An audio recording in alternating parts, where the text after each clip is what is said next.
The war ended. The ships stopped sailing. And just like that, Elizabeth Kenny was back in Nobby.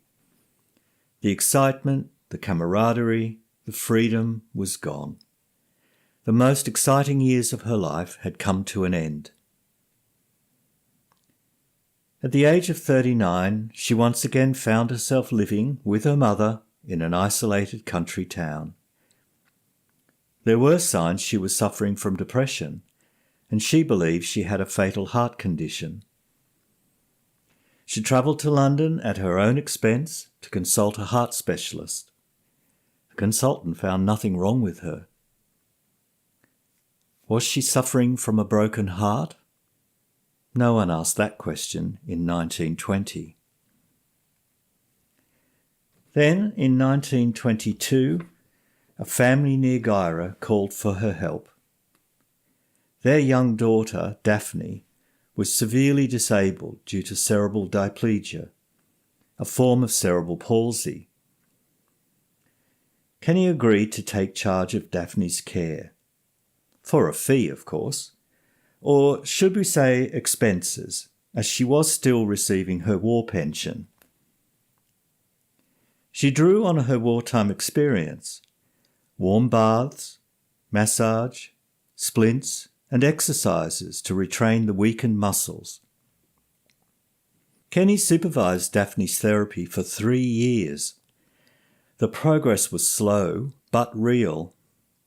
Daphne would eventually learn to walk with the aid of calipers, enabling her to lead a relatively independent life. Of course, life wasn't all work and no play.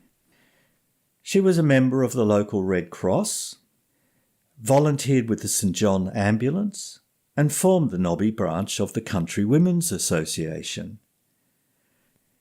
Guess who was elected their first president?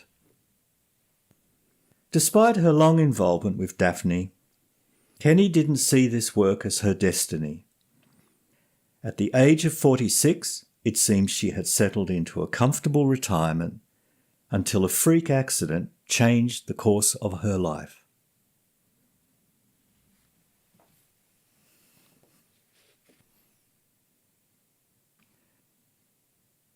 (1926). Another crisis, another chance. On Saturday, May 15, 1926, Kenny was asked to help a young child named Sylvia who had been badly injured in a farm accident. Sylvia needed to be transported by ambulance from Nobby to Toowoomba, but Kenny quickly realised the standard ambulance stretcher wasn't going to work. So she did what she knew best. She improvised and made a new stretcher from a cupboard door. Sylvia survived the journey. For most people, the story would end there, but not Sister Kenny. The incident prompted Kenny to design a new type of ambulance stretcher that she named after her first patient, the Sylvia stretcher. Within 3 months of the accident, she had resigned from her role as the president of the Nobby CWA, produced a prototype stretcher with the assistance of a local saddler, instructed a solicitor to file an application to patent the device, agreed a contract with a company to manufacture the stretcher, and arranged to exhibit the stretcher at the Brisbane Exhibition Show. Talk about striking while the iron is hot. Kenny's invention of the ambulance stretcher attracted a level of public attention that far exceeded its practical function. An ambulance stretcher was an Australian icon. It represented heroism, selflessness, and the care of the injured. From a marketing perspective, she knew she had hit the jackpot. Never shy of hard work, she spent 4 years crisscrossing Australia, then Europe and America, living in hotels and demonstrating her superior contrivance to anyone who would listen. Sales weren't brisk, but she lived comfortably off the royalties and her war pension. As a medical device, the Sylvia stretcher wasn't revolutionary, but it gave her something more important than an income. It made her visible and gave her a taste of fame. Most of all, it gave her an opportunity to demonstrate her genius for self-promotion. As sales dried up, she became the focus of the story. The retired army nurse from Nobby had transformed herself into a national figure entirely through her own inventiveness. By the time Kenny turned 50, most of her youthful ambitions had been achieved, but there were cracks in the facade. In July 1930, she gave evidence to a government inquiry, claiming to be a member of the Royal British Trained Nurses Association. This association did not exist. Her lie was unnecessary, and it seems, despite all that she had achieved, she was still secretly ashamed of her lack of nursing credentials.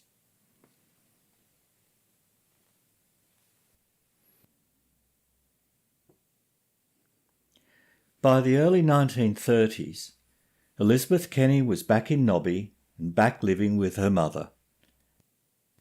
Sales of her ambulance stretcher had dried up, and she was restless, searching for a new purpose or project. She found it in Townsville, at the country property owned by the wealthy Rowlandson family.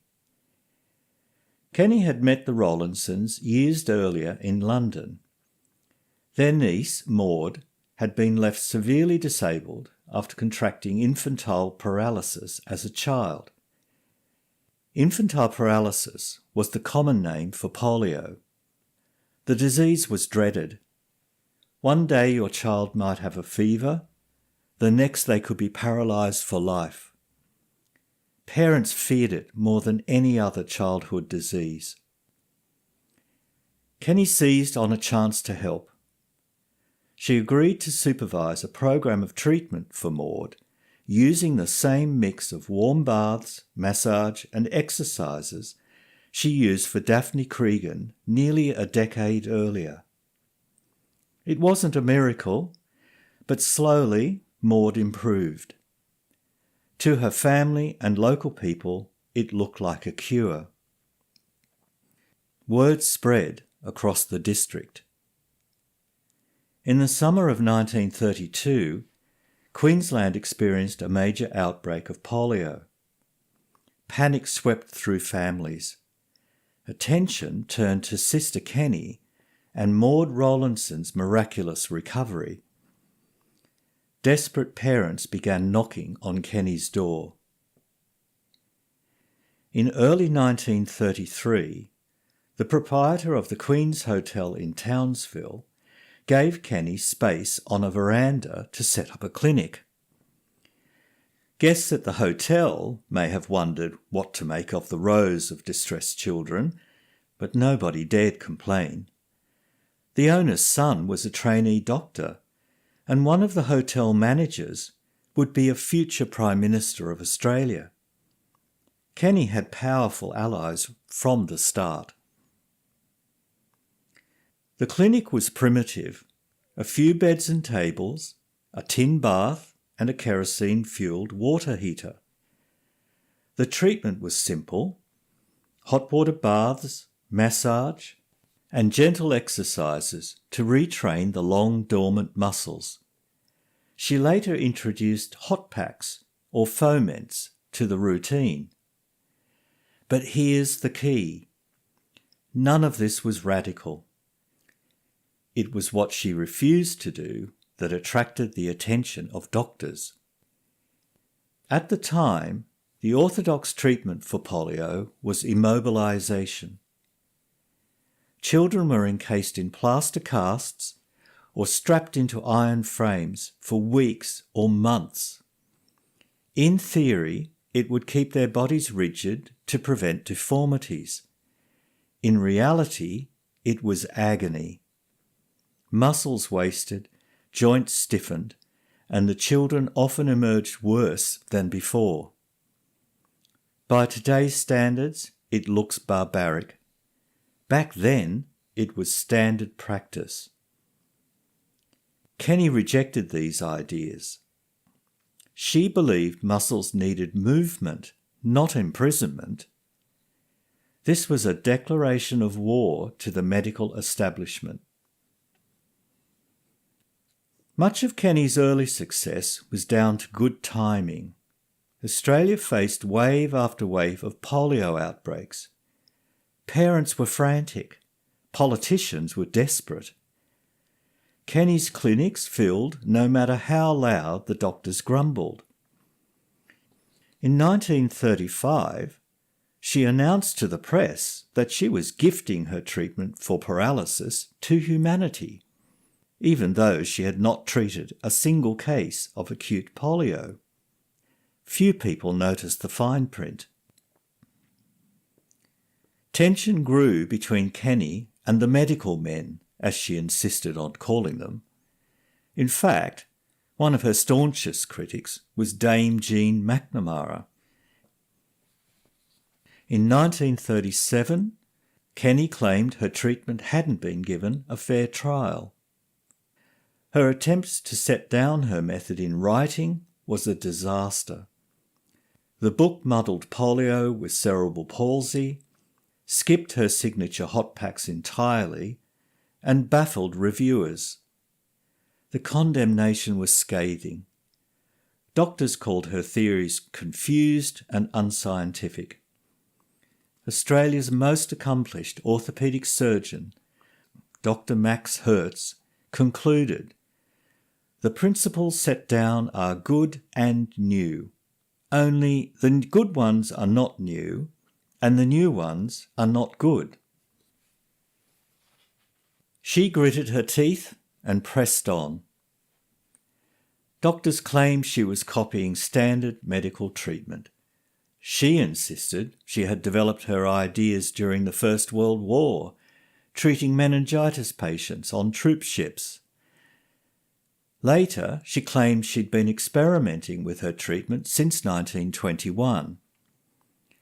In fact, she had spent most of the 1920s promoting her stretcher and had only treated 2 paralysis patients for any length of time. The facts didn't matter to Kenny. She understood that parents and politicians wanted action, not arguments about the originality of her treatment. By the end of the 1930s, Kenny clinics, state-funded, politically protected, and run under the banner of her name, were operating across Australia.